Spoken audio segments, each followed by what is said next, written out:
Everyone. Hey, Thank you. everybody. Thanks for your patience today. We appreciate it. Just getting a couple things prepped backstage for all of you who have been here for a couple minutes. We are excited to be here with you today. So, just as a quick intro, I'm Joni. I'm a community events manager at Modern Sales Pros. And my job today here is pretty simple. I just need to make sure everyone gets the most out of their experience. We do have a fabulous speaker joining us. It is Jeron Paul, the CEO and founder of Spiff. And he's going to offer his expertise and answer all of your leadership and team trust questions. For those of you who haven't seen Jeron before on an MSP event, you're in for a treat. This should be a good one. And lucky for you, this incredible sales leader will be taking the mic from me shortly, right after I go over MSP and who we are. So MSP, if you don't know, is the world's largest revenue leader community. We have 22,000 plus members and counting. This is everyone in sales management, sales and revenue operations, sales development, and all related supporting disciplines. And our mission is to create an environment for our exclusive members to answer questions they'd otherwise struggle to solve on their own and help them see around corners they may not know about. And so we do that through having great live sessions like this one here. There are robust online forum. You can call it a Sales Nerd Reddit if you want to. And in the near future, we will be having more in-person events, which we're all looking forward to. Those of you who weren't previously admitted, you should now have access to the community. And if you don't hesitate to drop our team a note via modernsaleshq.com. And if you are enjoying the Modern Sales Pros content, if you walk away with some great info today, please check out our 3-day Revenue Excellence Summit happening April 12th through the 14th. We had a bunch of new people at the last one, which was great. So if you're new to MSP, this is a great way to get involved. And we've pulled together 11 events of amazing content and speakers. You get to hear from revenue leaders at Drift, Lean Data, Pendo, Dialpad, Figma, Atrium, and more. So I'll be dropping the link for that in just a moment after I stop talking. Right now, I'm going to go ahead and pass it off to Jeron to give a little intro on Spiff and all of the amazing work they're doing over there. Go ahead. Yeah, thanks so much, Joni. Sorry, I was just getting off mute there. Hopefully we're entering a bit of a post-pandemic world. I hope. I mean, who knows? But and we won't have to worry about so many Zoom issues. But super excited to be here. Obviously, really grateful for our partnership with Modern Sales Pros and all that we've done over the years together. And excited to talk to you a little bit about Spiff. So as far as my background, I'm a serial entrepreneur. I built and sold 3. This is my third. I guess I've done 3 companies before. My first company was like an acqui-hire. I didn't make much money, but I sold it to Thomson Reuters.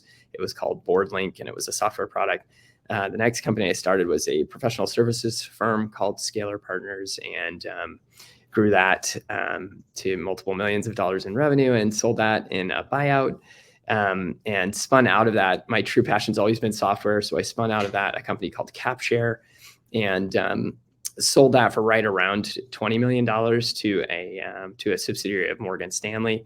And so I've had a lot of these like bootstrapped businesses that I've been able to start and sell. And Spiff is my biggest passion project, and I think my magnum opus.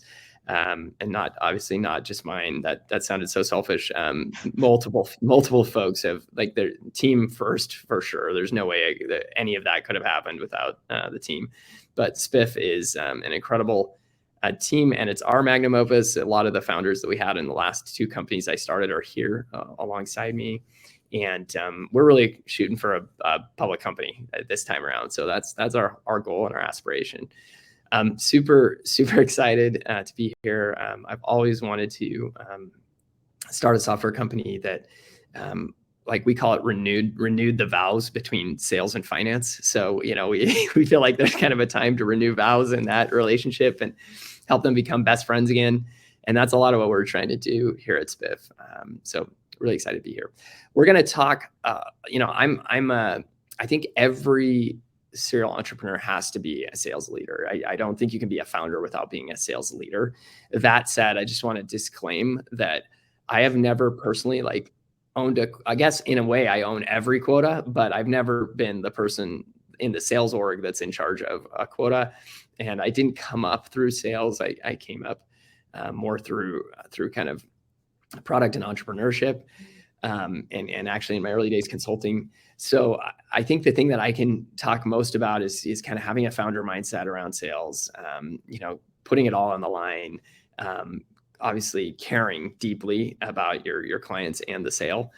And I do think that there's some things about that translate as we talk about, as we talk today. And also building a culture of trust, which to me is absolute rocket fuel for a healthy and powerful sales organization. And one of the ways we do that at Spiff is we really try to create a culture of radical empowerment, where really the only difference between me as a CEO and you as any other person at Spiff is just the domain area that you focus on. I may have to focus very like kind of mile wide, inch deep on the overall domain of the business, and you in your role may focus a little less wide and a little more deep on a specific area. But there are basic principles we believe that transcend that focus. And so there are some things that we'll focus on here initially around leadership rules and leadership principles that you can apply to any person at your organization. So thanks so much. By the way, I do have some slides that I would love to walk through, if that's okay, Joni. Actually, is that all right if I take over the screen a little bit? Sure. Yeah, I haven't, if you're wanting to screen share, that would be great. Or if you're wanting to upload to Goldcast, sure. I haven't done that before on Goldcast, but if you know how, by all means, you are welcome to get into it. I think it works. Piece of cake. You just have to stop screen sharing and I should be able to. Perfect. I'll go ahead and do that. Okay, all right. great. One other thing I would love, if at all possible, is to make this as interactive as possible. Obviously, I just feel like I learn so much more when things are interactive. And, I hope that's true for you as well. Hey, Joni, can everybody see my screen? I'm not able to see whether or not folks can see my screen. Let's see. Go ahead. I've got Lauren saying she sees it. Yes, we have everybody seeing it. Great. All right. Should be good to go. So it looks like it's a little like off-centered here. Let's. It's getting creative on you. Yeah, it might be. Let's just say fit width. Okay, there we go. I may leave it in this mode right here as long as folks can still see it pretty well, where it's not taking up my entire screen. But yeah, so I kind of want to talk. Great. Yeah, thank you. And I'm going to let you all in on a little secret here. This is one of the culture decks that we have at Spiff. And before I even jump in, let me just apologize. I woke up with I think a little bit of a cold. I wouldn't even be in the office if it weren't for this MSP event. So infecting other people, I would be working, but sorry for the groggy throat, and hope you can all hear me fine. So I'm going to kind of walk you through some internal, a little bit of an internal document that we use for, that's a core part of Spiff's culture. And it's really around leadership at Spiff. So I hope that helps and kind of think about it. It helps us kind of provide some fuel for thought. Or food for thought. So the first question I would say is, how do you think about leadership and what does it mean for you? I think that's a really powerful question, and one that probably bears some pondering and some thought. It's not always obvious what it means and how you could maybe define it. We have a kind of a working definition. We're not trying to claim to be, leadership philosophers here and have the world's most comprehensive definition. But given that it's such a core part of our culture, we have to have some working definition. And our working definition here at Spiff is that leaders create rapid, deep, and widespread achievement of a bold shared purpose. And so if you think about most of the leaders that you've seen in your life, they probably have done this. They've probably staked out a bold shared purpose, and they've either achieved that purpose or driven achievement toward that purpose rapidly. If not rapidly, then they've done it deeply or in a widespread way, and sometimes all three. So at Spiff, most companies will have some kind of a mantra around, hey, we seek excellence, but at Spiff, we don't really, we kind of just replace the word excellence with leadership. So at Spiff, we call excellence in any position personal leadership. And we believe that personal leadership will kind of inevitably result in market leadership. So if you can create enough great salespeople in an org, then you will have a market leading sales org. If you can create enough great people in a company, then you will have a market leading company. That's our belief. And so we really view this kind of personal team and market leadership as not something, a lot of people think about leadership as management. We really don't think about it that way here at Spiff. We think about leadership as something very kind of fundamentally different than management. It's something that you can do even if you're not leading another team, even if you're just staking out a direction, and going boldly after that direction. You're influencing people because you're in a social environment, in a company, and in this world, no matter what. And so we really don't think of leadership as just management. We think about it that every person, no matter what their role, can be a leader. And then we think about traditional management more in terms of, hey, I'm a team leader. And then again, overall, we think about leadership at the company level as market leadership. And so in terms of potential, we really kind of feel that leadership embodies the belief that every person has an unlimited potential to do massive good. And that's, we feel like a very ennobling kind of HR policy. And, we try to live and empower our people on the sales team and on all of our teams to kind of feel that. We really don't have core values at Spiff. We really try to avoid that. There's the famous picture that we've all seen of Enron's core values, and they sound so amazing and awesome. And they sound a lot like every other company's core values that you've heard. So we kind of set out with an experiment and to say, hey, what if we don't have any core values? That's not to say that we don't have values. We do have a ton of values, actually, but we don't have 5 core values or 3 core values.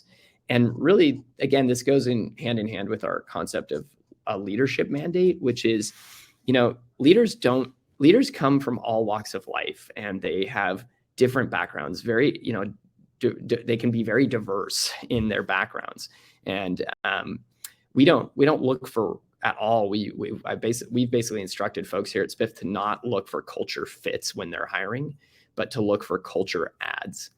And that's this kind of big belief that every person has a strong leadership capability inside them, and that we want to cultivate bringing out that leadership capability. And that might look different than in person A than it does in person B. And,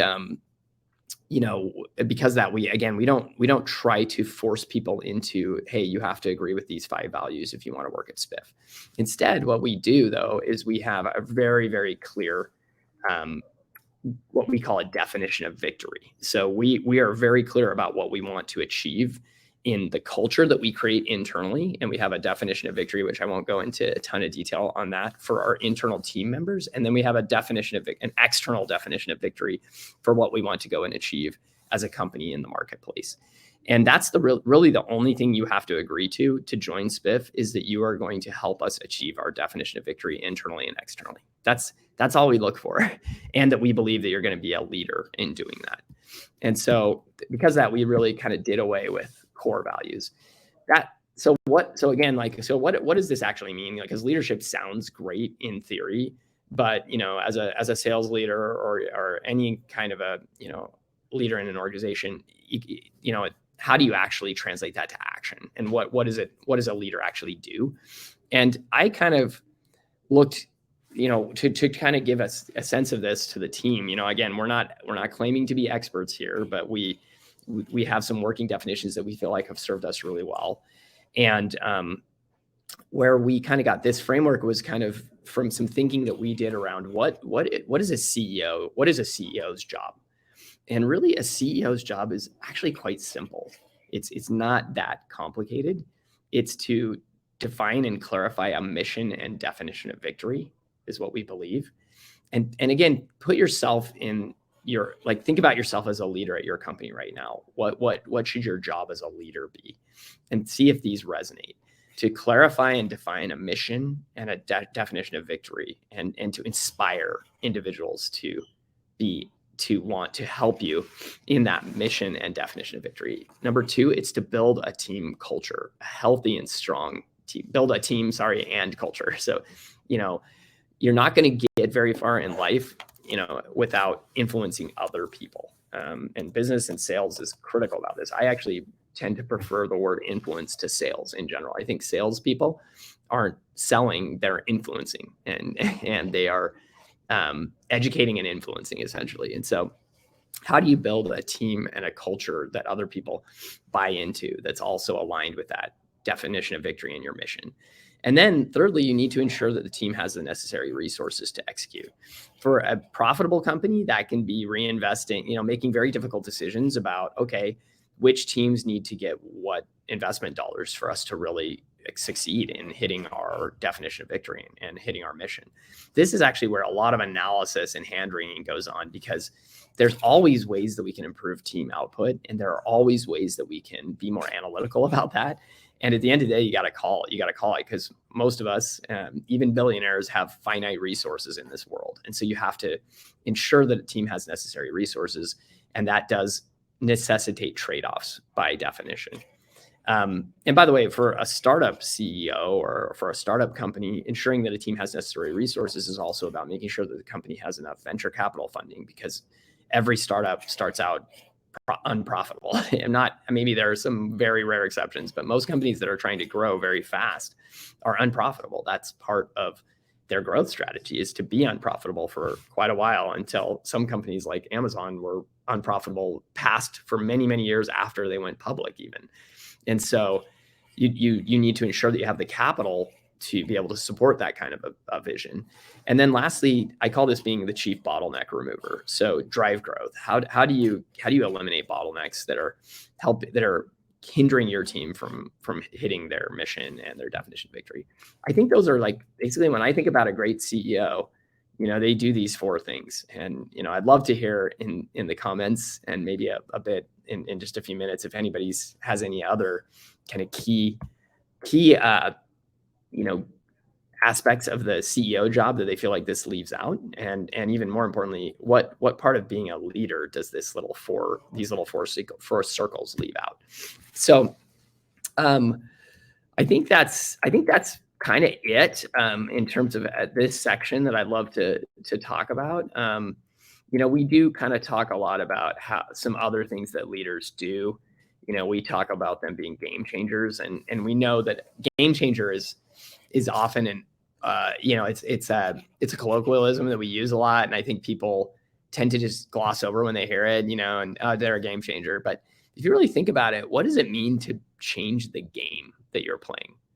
I think there's a couple of ways that you can do that, and I'll share this really brief story, and then again probably transition to some thoughts and comments. But I'll read this, if you don't mind, word for word, because it's kind of a fun story. Some just change our understanding or even stretch the rules of the game. Consider the Fosbury flop. Prior to the 1968 Olympics, almost all high jumpers went straight at the bar. So it's really funny when you look prior to 1968, you watch if you ever go Google it or YouTube it, you'll see these high jumpers, and they're actually running along, and they're trying to leap over the bar like a hurdler. They threw one leg and their head over at the same time. When Dick Fosbury came along with his backward headfirst facing the sky technique, Time magazine referred to it as preposterous. Even Fosbury's own coach told the magazine, "I wouldn't advise anybody else to try it."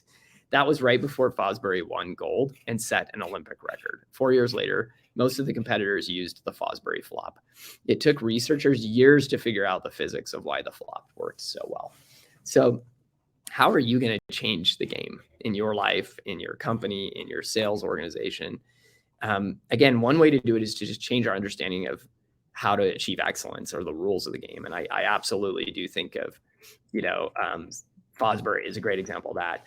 I think there's a next level. I think this is almost like kind of level one of changing the game. I think level two is, hey, they don't necessarily change the rules or the way that the game is played per se, like actually the structure of the game or the way you do a layup, but they play the game at a level that we didn't even know was possible. So it's not like Michael Jordan actually did invent some moves for sure, but in many ways he wasn't, he wasn't necessarily known for innovating in the way of like completely changing the way that we do layups or completely changing the way people do dunks. That's probably the closest one he did change a lot of, or blocking or doing defense. But he showed us that you could play this game at a level that you didn't even think was humanly possible. And another couple of people I put there just to increase, a little to recognize that there's so much talent across a broad range of sports and games. I would talk about Abby Wambach as I think she still is the highest scoring soccer player ever, at least in international championship play. And Serena Williams, who is just crazy dominant. I think at an even higher level than changing the game in the sense of like inspiring us to play the game at a higher level than we knew was possible. I think some people have the ability to change our understanding of what it means to win. And I think that's it's almost like a meta level way of changing the game. It's like, hey, winning.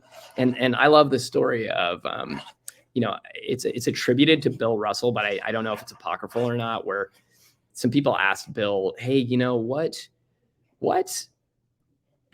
when you think about all your history in the NBA, what were your favorite nights?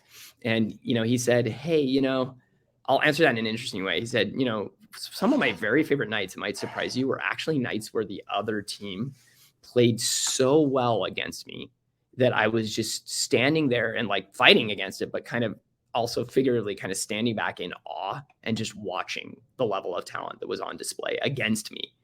And he said, those were some of my very favorite nights. But he said, on the nights that I enjoyed even more than that were the nights where our team was the one playing at a level that filled me with awe. But then he said, there's a level even higher than that. And he said, the level higher than that was when both teams were playing at a level that was higher than anyone thought possible. And that really changes our understanding of what it means to win, because he said after that, it almost didn't even matter who won the game at that point. It was just so fun to be involved in that effort.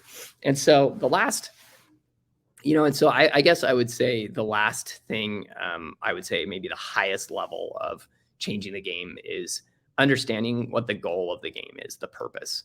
So, some folks do this by inspiring generations to strive for excellence, helping inner city kids dream big, showing women athletes they are just as inspiring or more than men. There's a why in everything we do. And the more we can link back to that why, obviously, we're going to have a better chance of really inspiring excellence out of our team leadership and other things like that. So last thing I will say is, let me just say, I'll do 2 or 3 more slides here and I'll call it good. Thanks for letting me talk so much. I just want to end with kind of a nerdy analogy. I'm a bit of a nerd, or a lot of a nerd, as I'm sure my wife would agree with that. In the 1940s, there was a guy named John van Neumann. He was one of the original. I'm pretty sure he was like a physicist, but he was also just a brilliant thinker. He was one of the first people that came up with game theory, which is an economic concept. Just crazy brilliant. But he came up with this idea, and he wondered if it might be possible to design a system that could replicate itself. And he called it a universal constructor. And his idea was, and he wasn't necessarily thinking about space exploration at the time, but some other folks came along like Freeman Dyson and Eric Drexler and Ralph Merkle, who took this idea and they said, well, what if you could send out a rocket ship that had all of the intelligence and tooling to land on another planet, find the necessary materials to build 2 replicas of itself, and then have those 2 rockets launch, those 3 rockets, the original rocket and the 2 replicas, launch again, go find other planets, build 2 replicas of themselves, launch again. And you can see how that would grow exponentially. And, I think I like to think about that and leadership a lot at Spiff, that this is really in many ways the most powerful force in the universe, is this concept of exponential growth. And, the idea is here is that like one, I think someone did some math and said that theoretically probes that did this type of thing could occupy all 4 corners of the Milky Way in as little as 500,000 years. I know that seems like crazy to us, but it's interesting that what you can achieve through this kind of exponential growth. And, this is really a concept of fission, in nuclear physics, when one atom explode, hits another atom, breaks it into two. Those two atoms go and hit a bunch of other atoms, break them into multiple, particles, and then it just kind of exponentially grows. That's literally one of the most powerful forces in the universe. And how does that apply to leadership? I think the very best leaders create other leaders around them. That is a constant. And I think if you have that ability, it's just remarkable to see what your team can do. So at Spiff, we really only have this one basic mandate, which is to be a leader and to think like a CEO or a founder in your own role, and focus on these kind of four things in your own particular role, and hopefully they're fairly universally applicable.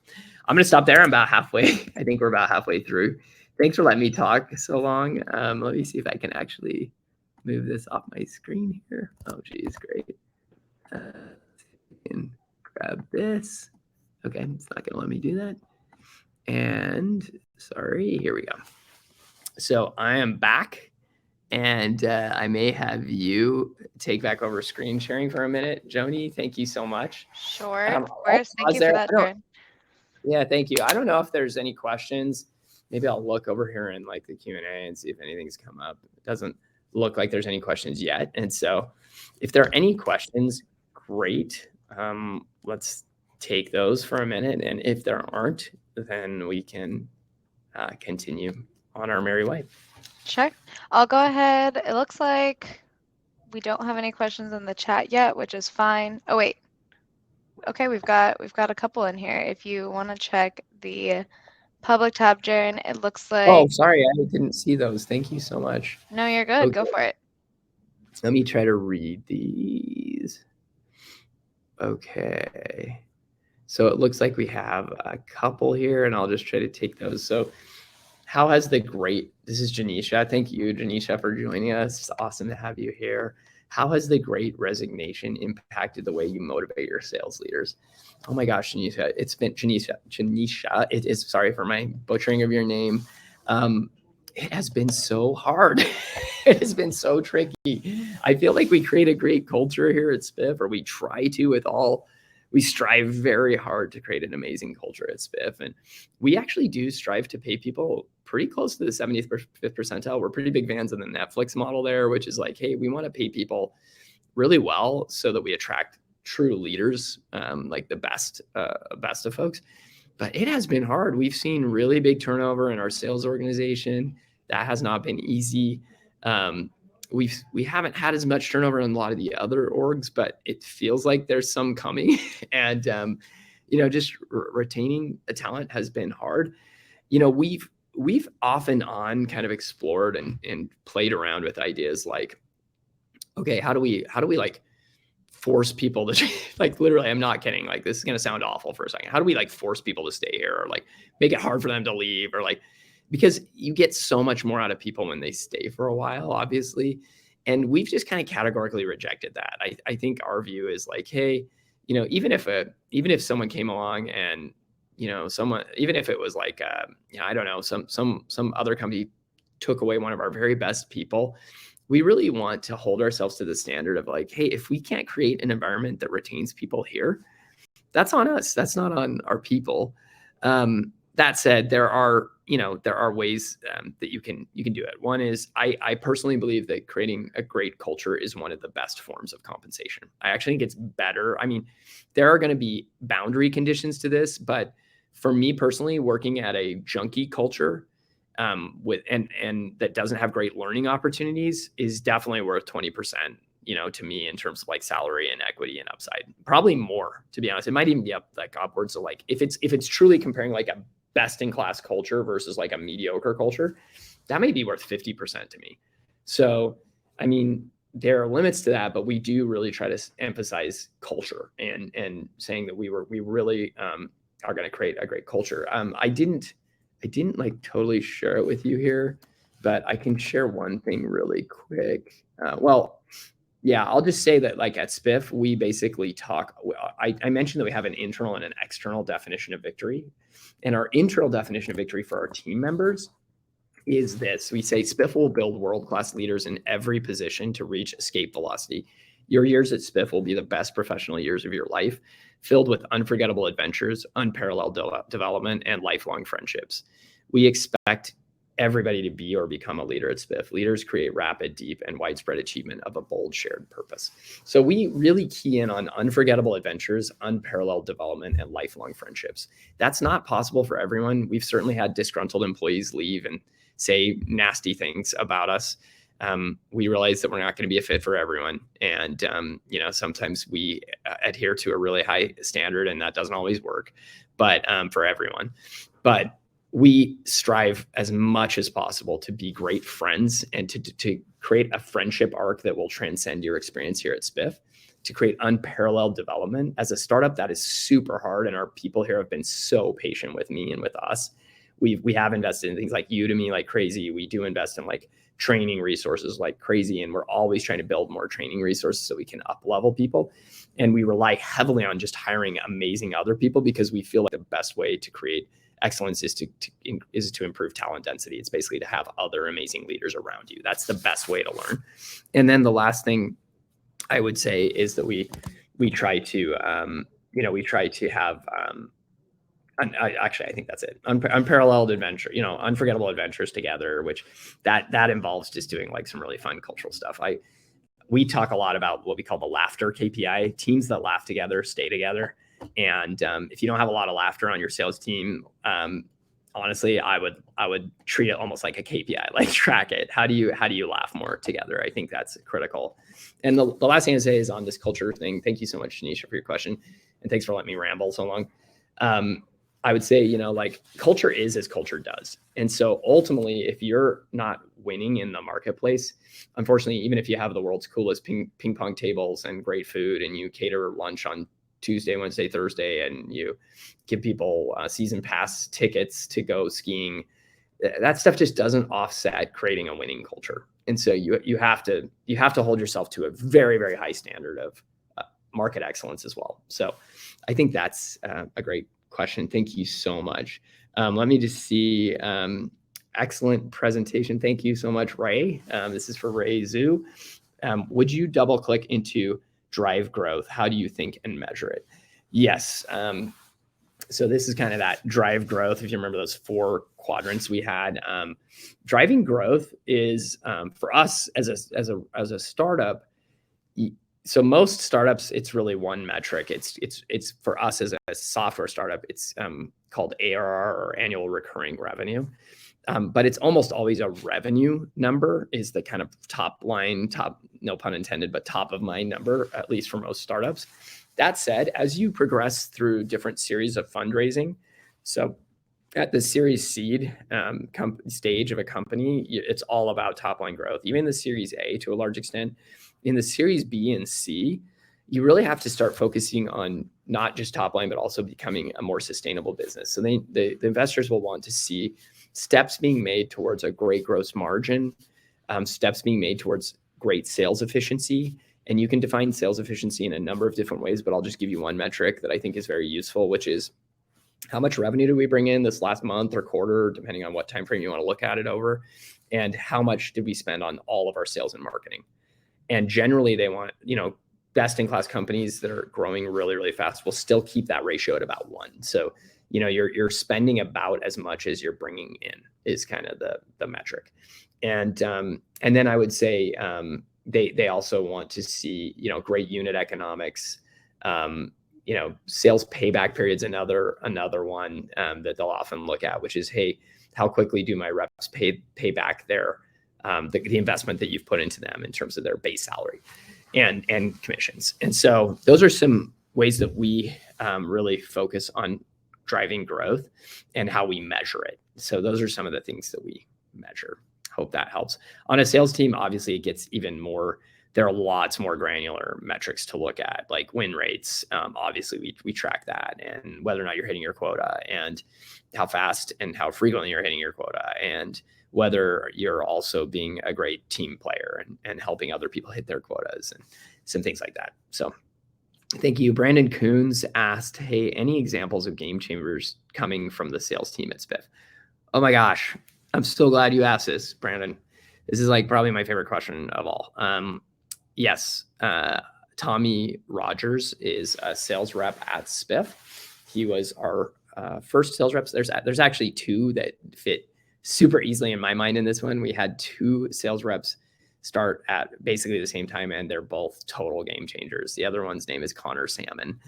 And I just love both of these folks. We just gave them some major awards at the last sales kind of our sales kickoff event. And but Tommy came to mind because I remember doing some rough math on him, and this is crazy, but he has closed something like, I mean, we're a large company now. I mean, we're over 200 employees. I won't tell you our revenue because we like to keep that close to the vest, at least for right now. But we're a large-ish company, and we're certainly not your raw, brand new startup anymore. And he's closed approximately 20 to 25% of our revenue. So just an amazing guy. It helps that he's been here since the early days, but he's a total game changer. And here's why he's a game changer. I'll just double click on it a teeny bit. He was actually a high school math teacher. He did not come into sales from a traditional background. He had done some sales earlier in his career for sure. He had actually been in like credit card sales, I believe. I think he worked at Visa for a while. And he was a sales manager there, but he had been out of that business for many, many years. I want to say like 10 to 20 years. He had been out of doing any sales. He had been teaching math to kids. And, he has this incredible soothing voice. He's a very, because he's so mathematically, he's a very technical seller. So he can go very deep on our software product. He's amazing that way. And he's also just one of the kindest humans that I've ever met. And he literally bleeds Spiff. I feel like loyalty is a dying virtue to some extent. And he has so much loyalty. And because of that, we have so much loyalty to him. I mean, we just want to do anything we can to promote him, help him grow in his career, and help him to achieve financial results that are unparalleled in his life. And so I view him as a total game changer. The things, again, that I think he really game changed is non-traditional background, brought that kind of teaching and extreme tech ability to explain very complicated things in a very friendly way to users that I think he got from teaching high school math. And then this incredible unselfishness that I've never seen from another rep, to be honest. I mean, there are lots of them like that at Spiff, so I shouldn't say that, but he's helped to establish a culture of extreme unselfishness at Spiff, where he just wants he's more convinced that we're all going to win together if we play nice with each other, and we're all going to hit bigger numbers if we do that. Then he's worried about like making sure he gets his piece of the pie. Couple more questions here. Sorry.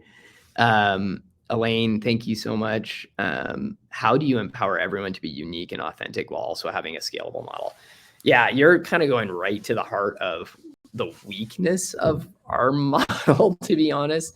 Because like I wish I could say that this model is perfect and it will apply to every company and there's no customization required or but you should absolutely just take pieces of this that you think would be useful to you and completely, ignore the parts that don't. That this is actually, I mean, I feel like lots of folks are unique and authentic at Spiff. I mean, we absolutely try to create a really psychologically safe environment, but to do that, we have to allow people to challenge directly and care deeply. So, very, very much kind of radical candor model. I think the thing that makes it a little hard is that, there are times and places for people to just do administrative stuff and to do it well.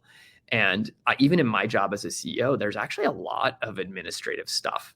And like you'd be surprised like how many meetings I just have to kind of plan and even just managing my outside external life outside of being a CEO at Spiff requires like a lot of just picking up kids from piano and dropping them off at soccer and trying to schedule that while feeling kind of crazy at work, but still having my family be by far my top priority in my life. And so I think one thing that is a little tricky is we have this kind of radical empowerment, like, hey, you're all, godlike here at Spiff. I mean, we believe there's no limit to your ability to do good at Spiff. And then at the same time, we have to say to some of us, like, hey, that doesn't mean that you don't have administrative tasks that you got to do and do really well. I think one thing I love to keep in mind is this quote I can't remember who did it, but I think it was one of the architects for like the Chicago World's Fair in the United States. And he said, make no small plans. They have no magic to stir a person's soul.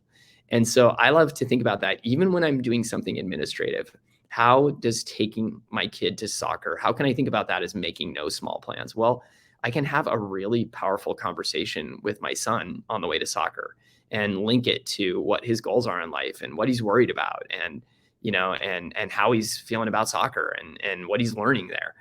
How can you do it in administrative work and sales? Well, make no small plans. Like if you do the small things really, really well, you'll achieve amazing things. And so focusing on the small things can often be almost the fastest way to getting to achieving greatness. And so hopefully that helped a little bit. I loved your question. Also, as you scale, what factors are taken into account in process versus individualism?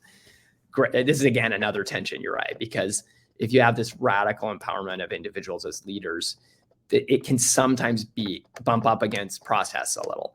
And I've been surprised, though, at how little it does, because most leaders want to achieve a broad shared vision. They have a shared purpose they want to achieve.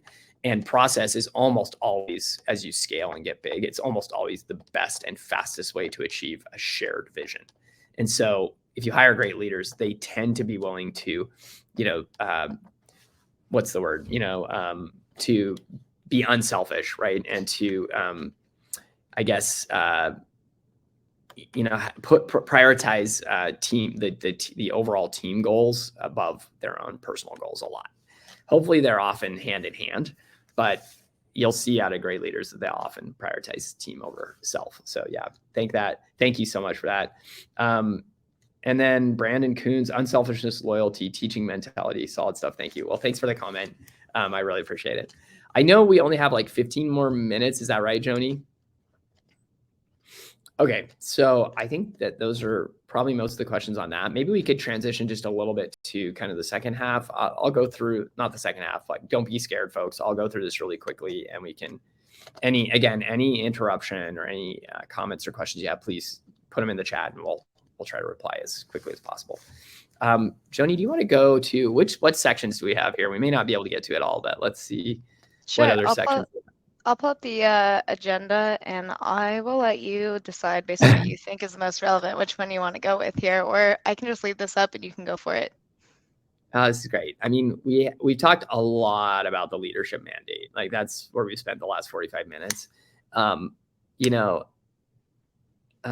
could talk a lot. So like we have two other areas we've kind of discussed, that we've kind of contemplated as agenda topics. One is kind of this this idea of great communication and effective communication and transparency. I feel like they're very connected, but do you mind if we go straight to the transparency section? So this will be the part where I'll transition to a bit more, what our great purpose is for Spiff and how we feel like we drive transparency and why that's important, and why trust is, and creating a trust-based sales organization is like one of the very best things you can do. So when we think about it, like when we polled people about Spiff does SaaS for commissions. So the way we made, and that kind of makes it sound small and, but hopefully very clear to understand. We're just helping folks get their commissions calculated right in a timely way with extreme visibility and in a way that's very motivating. That may sound small. Like the way we kind of make no small plans around that is our original tagline was actually motivation meets science. And so we don't view Spiff as limited, first of all, to sales teams. Like that's actually not true in our revenue model. Like most of our companies roll Spiff out to the sales team for sure. That's the core, but they also tend to roll Spiff out to client success and customer support, sometimes marketing. Frankly, sometimes they'll roll it out as an MBO type system all the way up the leadership chain. So almost every leader of those organizations and every other organization that has any kind of a variable component to their pay can use Spiff. So kind of technologically, there's no reason why we aren't just really a variable pay platform. And when we started, we did some polls. We actually talked to like 100 plus potential clients, and we found a lot of pain in this area. And one of the very top three things we heard over and over and over again was transparency and accuracy. It was probably the second, and then ease of use and time to value. So those kind of three things we just heard over and over and over again. It was like, hey, I want a commission system that provides transparency to my sales team, that and is motivating in that way, that is accurate, but at the same, and doesn't have any math errors or make, cause me to pull my hair out because I can't motivate my team correctly. Or at least I have this wonderful plan that we spent, months and months building. And now when it comes time to actually execute the plan, like reps are upset and frustrated. There's nothing that demotivates a sales team more than constant worry about whether they're actually, after all the work they're doing, whether or not they're actually getting paid fair commissions. And then, obviously thirdly is kind of this ease of use and time to value. Most of the systems we heard when we did research that existed in the market at that time were basically what we call professional services masquerading as software. So it was like, hey, we can get you on a commission system, but it's going to take 6 to 12 months for you to get onboarded. And every change that you want to make to the commission system, we're going to have to get a statement of work in place and deploy a small army of consultants. And that takes time, and it could take 3 months to get them on site. And then the reason they have to be on site is because we have to build all these custom connectors to all your source systems and build what's called an ETL layer, which is basically a non-API. It's like a custom coded layer to talk to all your source systems so we can calculate your commissions.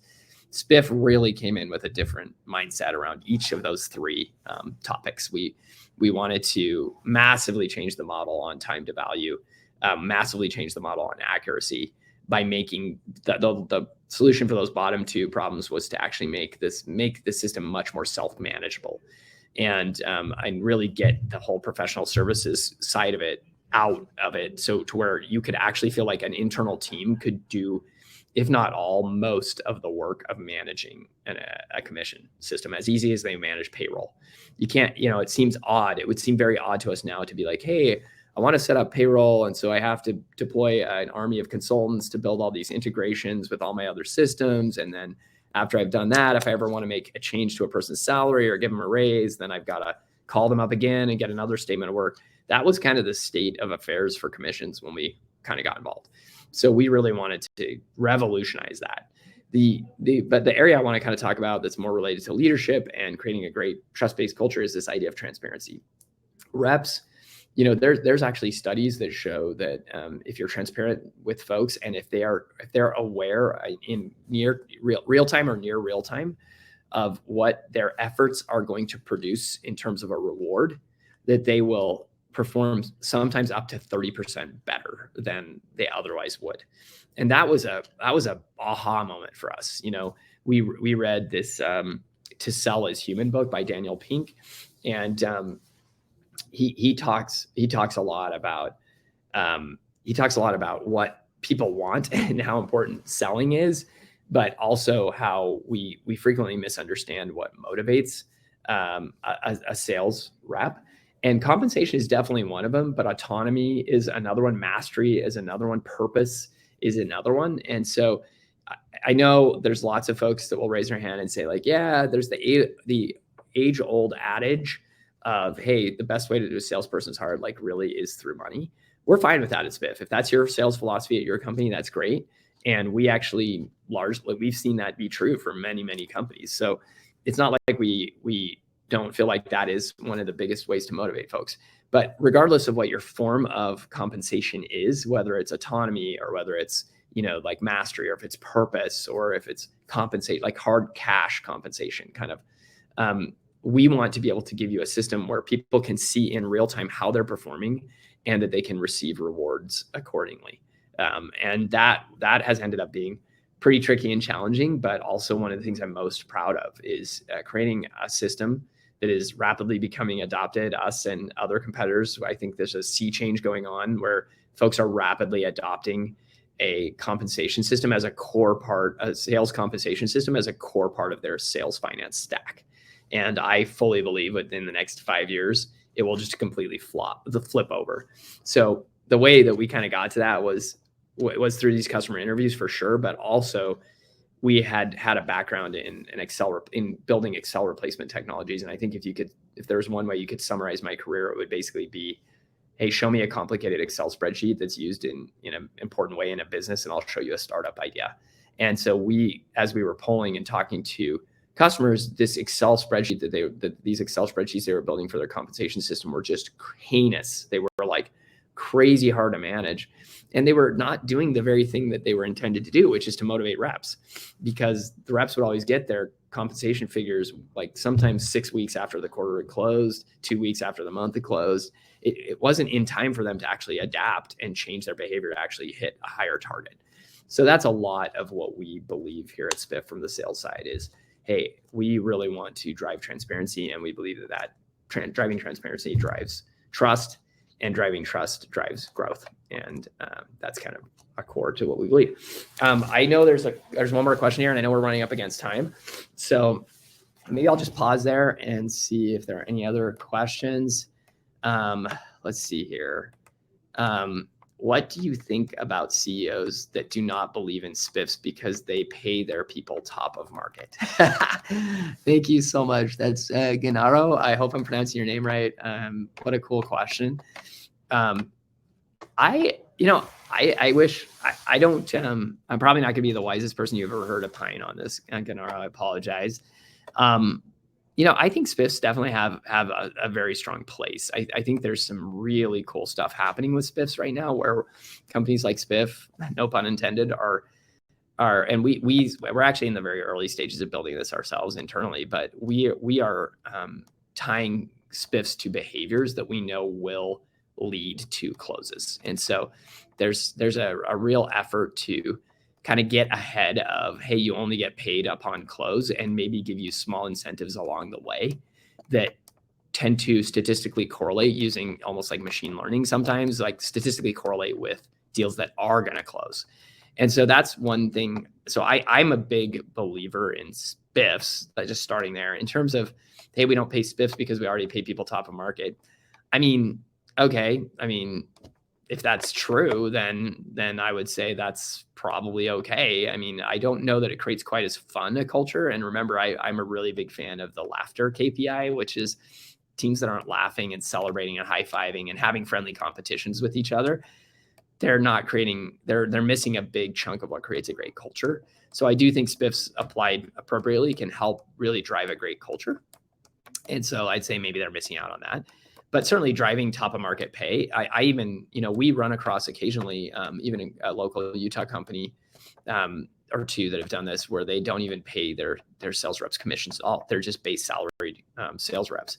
I'm guessing in the great resignation right now, they're going to have a really, really hard time retaining folks, because if you're an amazing rep and you know what happens if you crush your quota, and you think you're likely to crush your quota and you're going to get 2 or 3x accelerators at company A, or you can go to company B and get a base salary.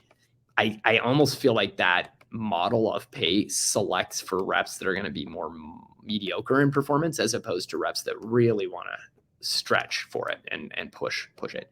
So hopefully that helped a little bit. What are cool Spiff ideas for a BDR team?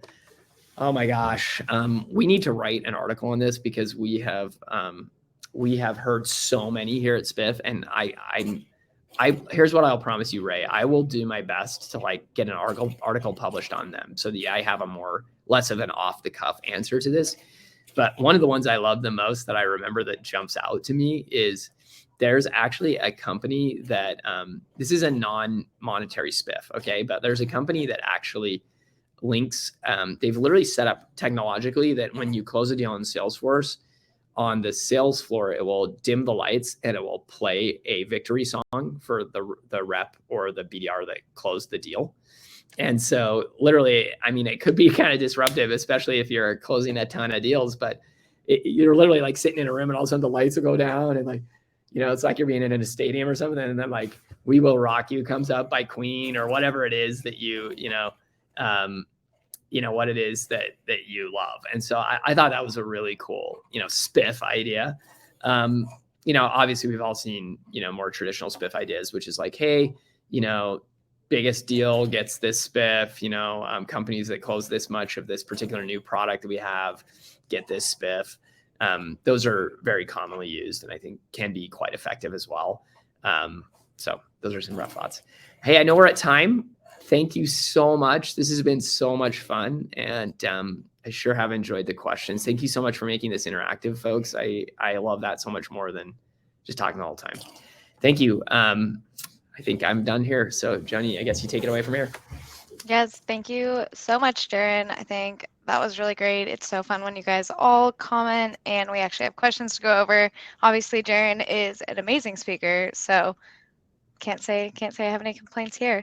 We're gonna wrap things up. Thank you so much for everyone who attended. We've loved having you here, and thank you to Spiff. Of course, they're doing great things, as you can tell. Jeron, amazing as always. We appreciate you. And that is about all I've got for you. For our audience, the recording and key takeaways will be available on our MSP website as per usual. And don't forget to check out our other upcoming events. Spiff has a few, so, don't miss them. Thanks, Jeron. We'll see you. Bye. Thank you.